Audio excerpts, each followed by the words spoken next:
A dream came true in 1995 when, over 96 days of the spring and summer, an expedition of 4 men undertook what they believed to have been the first and only complete end-to-end crossing of Morocco's Atora Mountains. I talked to Charles Owen, the leader of the expedition group, about the trip. Charles, how much planning went on beforehand? Well, as you know, I run these walking trips across the mountains for tourists, and over the years I've collected maps and other data to prepare what I call a route book for this trip.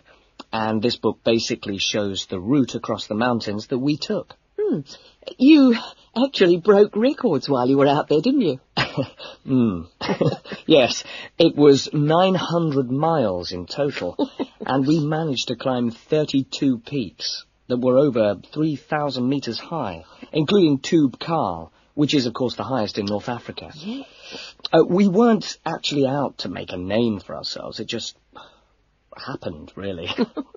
What was the weather like? Oh, it got us right from day one. And we were pretty taken aback, really, to find that it rained on quite a number of days. And so we were forced to start replanning our route almost from the outset. One of the obvious problems is the heavy snow which blocks the mountain passes.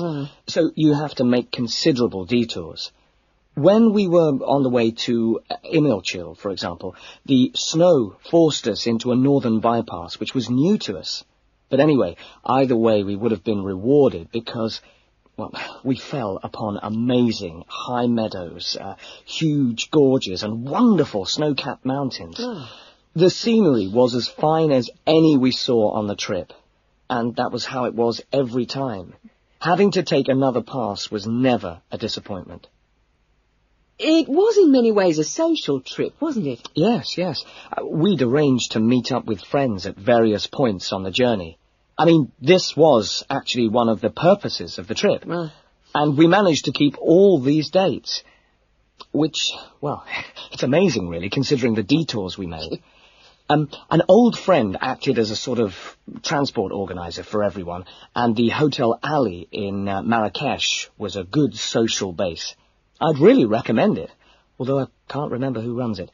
Anyway, groups of friends actually joined us for 3-week stints, and others just linked up with us. Some, whom we hadn't met before the trip at all, tagged on for short bursts, people from the area who just came along for the ride. But outside the major visitor areas like Tube Karl, we only met one other group of travellers like ourselves in the whole 96 days. Were there any bad moments? Well, we took 2, I must say, long-suffering donkeys with us to help transport water and tents and things. I suppose if we were to do it all again, we'd probably hire donkeys along the way.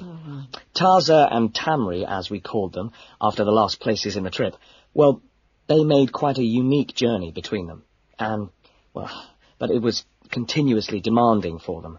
On both the really high summits, they took diversions that were quite out of character, and I can only assume that it must have been due to tiredness. Well, thank you. And Charles has put together a video about this journey and continues to lead groups to the Atora Mountains. So if you want further information...